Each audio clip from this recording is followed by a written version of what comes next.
আসসালামু আলাইকুম দর্শক, আজ আমি আপনাদেরকে তৈরি করে দেখাবো ঢাকা এবং বৃহত্তর ময়মনসিংহের ঐতিহ্যবাহী পিঠা, পাকন পিঠা। অনেকে এটাকে নকশি পিঠাও বলে থাকে। এই পিঠাটা তো অনেকে অনেকভাবেই তৈরি করেছে। আজ আমি আপনাদেরকে একদম অথেন্টিক ভাবে এই পিঠাটা তৈরি করে দেখাবো। পিঠার ডিজাইন যেমনই হোক না কেন, পিঠার ডোটা কিন্তু পারফেক্ট হতে হবে। পিঠার ডোটা যদি পারফেক্ট হয় আর পিঠা ভাজাটা যদি সঠিক হয়, তাহলে আপনার পিঠাটা 100% এইরকম মুড়মুড়ে হবে। এই পিঠাটা মুখে দিলে একদমই মিলিয়ে যাবে, চাপা একটুও ব্যথা হবে না। একটা খেলে আরো 10টা একসাথে খেয়ে ফেলতে পারবেন। যারা এই পিঠাটা পছন্দ করেন, কিনে খেয়েছেন, তারা একবার আমার এই রেসিপিতে পিঠাটা বানিয়ে দেখবেন। তখন আপনারা এই পিঠার তফাৎটা বুঝতে পারবেন। আপনারা যাতে সহজভাবে এই পিঠাটা তৈরি করতে পারেন, এজন্য চালের গুঁড়া ভেজানো থেকে শুরু করে গুঁড়ে দেওয়া পর্যন্ত পুরো ভিডিওটা আপনাদের সাথে শেয়ার করেছি। এজন্য ভিডিওটা একটু বড় হয়ে গেছে। ভিডিওটি স্কিপ না করে পুরো ভিডিওটা দেখবেন, তাহলে এই পিঠার পুরো রেসিপিটা আপনারা বুঝতে পারবেন। তাহলে চলুন মূল রেসিপিতে চলে যাই। পিঠা বানানোর জন্য এখানে আমি 3 কাপ আতপ চাল নিয়েছি। আর চালটাকে আমি ঝেড়ে বেছে নিয়েছি, কারণ চালের ভিতরে তুষ এবং ধান পাথর থাকতে পারে। বা সমপরিমাণ পানি দিয়ে 1 ঘন্টা চালটাকে ভিজিয়ে রাখবো। ফিরে আসলাম 1 ঘন্টা পর। চালগুলো সুন্দরভাবে ভিজে গেছে। এবারে চালগুলোকে ভালোভাবে ধুয়ে পানি ঝরিয়ে নিয়েছি। এবার শুকনো সুতি কাপড় বা গামছার ভেতরে এইভাবে ছড়িয়ে দিয়ে পানিটাকে টানিয়ে নিব। রোদে দেওয়ার প্রয়োজন নাই। চালটা ভেজা ভেজা থাকবে, কিন্তু গায়ের ভেতরে যে পানিটা লেগেছিল সেটা শুকিয়ে যাবে। এভাবে মোট করলে বুঝতে পারবেন যে পানি আছে। এবার এই চালগুলোকে আমি ব্লেন্ডার জারে নিয়ে গুঁড়ো করে নিব। আপনারা যদি বেশি করে পিঠা বানান, সেক্ষেত্রে দোকান থেকে ভাঙিয়ে নিয়ে আসতে পারেন। আপনারা যদি ব্লেন্ডারে ব্লেন্ড করেন, সেক্ষেত্রে ব্লেন্ডারের ওয়াট কিন্তু বেশি হতে হবে। 800 কিংবা 900 ওয়াটের ব্লেন্ডারে কিন্তু চালটা গুঁড়া হবে না। আমি ব্লেন্ডারে উপরে চালগুলো নিচে চালগুলোকে উপরে দিয়ে আবার ব্লেন্ড করে নিচ্ছি। এবার চালের গুঁড়াটাকে চেলে নিয়েছি। আর এই কটা সুজি রয়েছে, এটাকে আমি আবার ব্লেন্ড করে নিব। সবগুলো চাল আমি ব্লেন্ড করে তারপরে চেলে নিয়েছি। দেখতে পাচ্ছেন কতটা মিহি হয়েছে। এবার এই চালের গুঁড়ার ভেতরে আমি স্বাদ মতো লবণ দিয়ে ভালোভাবে মিক্স করে নিচ্ছি। এখানে আমি 2 চা চামচ লবণ দিয়েছি। এবার দেখতেই পাচ্ছেন আমি চালের গুঁড়োগুলোকে ভালোভাবে মোট করে বল করে নিচ্ছি। এভাবে আমি সবগুলো চালের গুঁড়া বল করে নিয়েছি। এবার চুলায় পানি ফুটতে দিয়ে এর ভেতরে চালের বলগুলো দিয়ে দিলাম। এবার বলগুলোর ভেতরে যখন বলক চলে আসবে, তখন চুলার আঁচটাকে লো করে দিয়ে 40 মিনিট এটাকে সিদ্ধ করে নিব। ফিরে আসলাম 40 মিনিট পর। দেখতেই পাচ্ছেন বলের রং চেঞ্জ হয়ে গেছে আর বলগুলো নিচে ডেবে আছে। বলগুলো তুলে নিব। এখানে আমি সিদ্ধ গরম পানিটা নিয়েছি, এটা কাজে লাগবে। এবার বলগুলোকে আমি ভেঙে নিচ্ছি। আমি গ্লাস দিয়ে ভেঙে নিচ্ছি, আপনারা চাইলে এরকম হাতল দিয়েও ভেঙে নিতে পারেন। এবার এর ভেতরে অল্প অল্প গরম পানি মিক্স করে আমি ডো তৈরি করে নিব। একসাথে অনেকগুলো পানি দিতে যাবেন না, আস্তে আস্তে পানি দিয়ে এইভাবে মধ্যে মধ্যে ডোটা তৈরি করতে হবে। আর গরম থাকা অবস্থায় এটা করে নিতে হবে। ডোটাকে একদম পারফেক্ট ভাবে ময়ান করে নিতে হবে। গুঁড়িটাকে ভালোভাবে ময়ান করে 2টা ডো করে নিয়েছি। এখানে ছোট্ট একটা টোবলার মতো বানিয়েছি, এটা পরবর্তীতে কাজে লাগবে। এবার পিঠাটা কতটুক সাইজের বানাবেন সে অনুযায়ী এরকম লিচি কেটে নেবেন। এখানে আমি 2টা ডোয়েরই লিচি কেটে নিয়েছি। শুরুতে আমি পিঠা বানানোর জন্য রুটিগুলো বানিয়ে নিব। ডোয়ের উপরে তেল মেখে তারপর আমি রুটি বানিয়ে নিচ্ছি। রুটিগুলো বেশি পাতলাও না, অতিরিক্ত মোটাও হবে না। আমি দেখিয়ে দিচ্ছি কিরকম হবে। ঠিক এইরকম করে রুটিগুলো বানিয়ে নিতে হবে। এখানে আমি সবগুলো রুটি বানিয়ে বক্সে রেখে দিয়েছি। এখান থেকে আমি একটা রুটি নিয়েছি, বাকিগুলো ঢেকে রেখেছি। শুরুতে রুটির উপর তেল মেখে নিয়েছি। এখানে আমি একটা ওষুধের মুখা নিয়েছি, ডিজাইনের জন্য একটা পেপসির ক্যান নিয়েছি। আপনারা চাইলে মশার কয়েলের ভিতরে যে স্ট্যান্ড থাকে সেটা নিতে পারেন। এই পিঠাগুলো আমরা সবসময় বানাই, তো এগুলো আমাদের ঘরে থাকে। আর এখানে আমি খেজুর কাটা নিয়েছি। এবার পিঠার ডিজাইন করে নিচ্ছি। যেহেতু আমি বলেছি একদম অথেন্টিক পিঠাটা আপনাদেরকে দেখাবো, তাই এখানে আমি খেজুর কাটা নিয়েছি। আপনারা খেজুর কাটার পরিবর্তে এখানে টুথপিকের কাঠি নিতে পারেন, তাছাড়া বড় মোটা সুইটাও নিতে পারেন। ওগুলো দিয়েও পিঠার ডিজাইন সুন্দর হয়। আমি পিঠার ডিজাইনটা কিভাবে করছি সেটা একটু দেখে বুঝে নেন। অনেক কিছু বলে বোঝানো যায় না। এখানে আমি একটা ফুল এঁকেছি। আপনারা আপনাদের পছন্দ মতো যে কোনো ডিজাইন দিতে পারেন। এবার এটাকে আমি দাঁত কেটে নিচ্ছি। পিঠার ভেতরে দাঁত কেটে নিলে পিঠাগুলো দেখতে সুন্দর লাগে। আপনারা এটাকে কি বলেন আমি জানি না, তবে আমাদের অঞ্চলে এটাকে দাঁত কাটা বলে।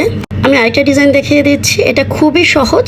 আমি এখানে ওষুধের বালতি নিয়েছি। আপনারা ওষুধের মুখা বা তেলের মুখা দিয়ে এটা করতে পারবেন। এবার আমি খেজুর কাটা দিয়ে উঠিয়ে দিচ্ছি। এটা যে কেউই পারবেন এক দেখাতেই। এটা হচ্ছে সবচেয়ে সাদামাটা একটা ডিজাইন। এবার শোন দিয়ে ফুলের চারপাশে পাতা এঁকে দিচ্ছি। এবার চারপাশটা কেটে সমান করে নিয়ে দাঁত কেটে নিব। পাকন পিঠার ভেতরে দাঁত কেটে নিলে পিঠাগুলো সৌন্দর্য দ্বিগুণ হয়ে যায়। আমি 2টা পিঠা বানিয়ে নিয়েছি। আমি আরেকটা পিঠার ডিজাইন আপনাদেরকে দেখিয়ে দিচ্ছি। এই পিঠাটা হচ্ছে সবচেয়ে ইউনিক। এটাকে আমি কলা গাছের ডাক দিয়ে করছি। কলা গাছের ডাক দিয়ে যে এত সুন্দর পিঠা বানানো যায়, এটা কি আপনারা কেউ জানতেন? যদি জেনে থাকেন তাহলে আমাকে কমেন্টস করে অবশ্যই জানাবেন। এটা হচ্ছে সূর্যমুখী ফুল। এটা হচ্ছে সবচেয়ে সহজ পিঠা। কলার ডাক দিয়ে সুন্দর একটা ডিজাইন, অপূর্ব। আমার কাছে তো এই পিঠাটা খুবই সুন্দর লাগে। আর ভাজার পর এই পিঠাটা দেখতে তো মাশাআল্লাহ অনেক সুন্দর হয়। এভাবে আমি সবগুলো পিঠা বানিয়ে নেব। এখানে আমি অনেকগুলো ডিজাইন করেছি যেগুলো সময়ের জন্য দেখানো সম্ভব না। এবার তাড়াতাড়ি করে পিঠাগুলোকে আমি ভেজে নিব। চুলায় তেল বসিয়ে মোটামুটি গরম করে নিয়েছি। এবার একটা একটা করে পিঠা দিয়ে দিব। আর একটা পিঠা দেওয়ার পর ওই পিঠাটা মোটামুটি শক্ত হওয়ার পর আরেকটা পিঠা দিয়ে দিতে হবে। একটা পিঠা দিয়ে 30 সেকেন্ড রাখার পরেই দেখবেন পিঠাটা শক্ত হয়ে গেছে, তখন আরেকটা পিঠা দিয়ে দিবেন। আমি একসাথে 3টা পিঠা দিয়ে দিচ্ছি, কারণ বাকি 2টা পিঠা মোটামুটি শক্ত হয়ে গেছে। এবার উল্টে পাল্টে পিঠাগুলোকে ভেজে নিব। এই সময় চুলার আঁচটা কিন্তু লো থেকে হালকা একটু বাড়িয়ে রাখতে হবে, ফুল আঁচে পিঠাগুলো ভাজা যাবে না। এই পিঠাগুলো কিন্তু 2 ভাজা দিয়ে খেতে হবে। প্রথম অবস্থায় পিঠার কালারটা এরকম থাকবে। এই পিঠাগুলো ভাজতে আমার 3 মিনিট সময় লেগেছে। চুলার আঁচটা অবশ্যই খেয়াল রাখতে হবে। পিঠার ভেতরে কিন্তু কোনো অবস্থাতেই কাঁচা রাখা যাবে না। পিঠাটা ফুল কুক হবে কিন্তু কালারটা হবে হালকা। আমি আবারও দেখিয়ে দিচ্ছি। সবগুলো পিঠা আমি ভেজে নিয়েছি, দেখতেই পাচ্ছেন পিঠার কালারটা কেমন। পিঠাটা কিন্তু ফুল কুক হয়ে গেছে। আপনারা যদি এই পিঠাগুলো দীর্ঘদিন সংরক্ষণ করতে চান তাহলে পিঠা গুঁড়ে দেওয়ার আগেই করতে হবে। পিঠার তেল ঝরিয়ে যে কোনো এয়ারটাইট বক্সে ভরে আপনারা ডিপ ফ্রিজে রাখলে 1 বছর ভালো থাকবে, নরমাল ফ্রিজে 6 মাস। যদি পিঠাগুলোকে বাইরে রাখেন তাহলে অবশ্যই তেলটাকে ভালোভাবে ঝরিয়ে যে কোনো বক্সে ভরে 3 মাস আপনারা রাখতে পারবেন, অনায়াসেই ভালো থাকবে, তেল কাস্টার গন্ধ হবে না। যখন পিঠা খেতে মন চাইবে তখন আরেকবার ভেজে নিয়ে গুড় বা চিনিতে পাক দিয়ে নিলেই হবে। পরের দিন এই পিঠাগুলোকে আমি বের করেছি, দেখতেই পাচ্ছেন পিঠাগুলো কিন্তু নেতিয়ে আছে। আর পিঠাগুলো কিন্তু অবশ্যই নেতানো অবস্থায় থাকতে হবে। হালকা গরম তেলে নেতানো পিঠা ভাজলে ওই পিঠাগুলো অনেক সফট এবং মুড়মুড়ে হয়, মুখে দিলেই মিলিয়ে যায়। পিঠাগুলোকে আমি গুড়ের ভেতরে ভেজাবো। এখানে আমি খেজুরের গুড় নিয়েছি 1 কাপের মতো। এখানে আমি খেজুরের ঝোলা গুড়টা নিয়েছি, আপনারা এখানে আখের গুঁড়ো নিতে পারেন। এবার গুড়ের ভেতরে আমি 1 টেবিল চামচ পরিমাণ পানি দিয়ে গুড়টাকে ভালোভাবে গলিয়ে নিব।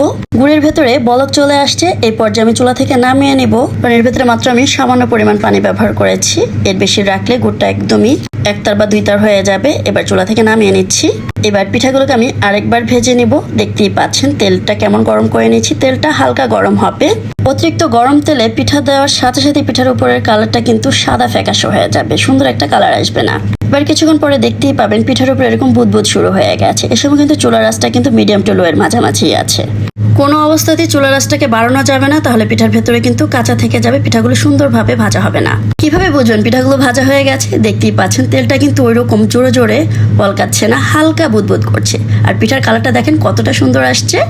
যখন পিঠাগুলো সুন্দরভাবে ভাজা হয়ে যাবে, ভেতরে কোনো কাঁচা থাকবে না, তখন তেলটা কিন্তু বুদবুদ কম হবে।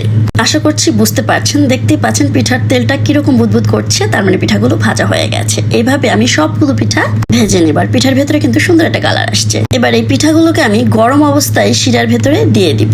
গরম পিঠাটা ঠান্ডা শিরার ভেতরে দেওয়া মাত্রই কিন্তু পুরো শিরাটা টেনে নিবে। পিঠাটাকে ঠান্ডা অবস্থায় শিরার ভেতরে দিবেন না, অবশ্যই কিন্তু সাথে সাথে মানে তেল থেকে নামানোর সাথে সাথে পিঠাটাকে শিরার মধ্যে দিয়ে দিতে হবে। এবার এপিট ওপিট করে পিঠাটাকে ভালোভাবে শিরার সাথে মাখিয়ে নিব। আশা করছি আপনাদেরকে বোঝাতে পেরেছি। এবার পিঠার গা থেকে এক্সট্রা যে শিরা আছে সেটা ঝরিয়ে নিব। আশা করছি আমার আজকের রেসিপিটি আপনাদের ভালো লেগেছে। ভালো লেগে থাকলে লাইক, কমেন্টস এবং শেয়ার করে দিবেন। সবগুলো পিঠা ভেজে আমি শিরায় পাক দিয়ে নিয়েছি। অতিরিক্ত শিরাটা আমি ঝরিয়ে নিয়েছি। দেখতেই পাচ্ছেন পিঠাগুলো একদম শুকনো আছে, আর ভেতরে শিরা ঢুকে কতটা সুন্দর হয়েছে।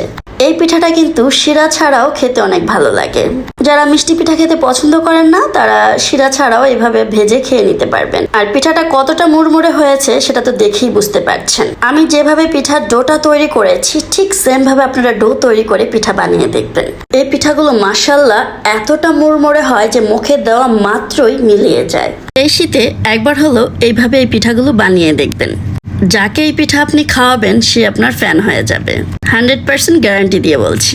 আজ এ পর্যন্তই, আবারও চলে আসবো নতুন কোনো রেসিপি নিয়ে। সে পর্যন্ত সবাই ভালো থাকবেন, সুস্থ থাকবেন। সবাইকে ভিডিওটি দেখার জন্য অসংখ্য ধন্যবাদ জানিয়ে শেষ করছি। আল্লাহ হাফেজ।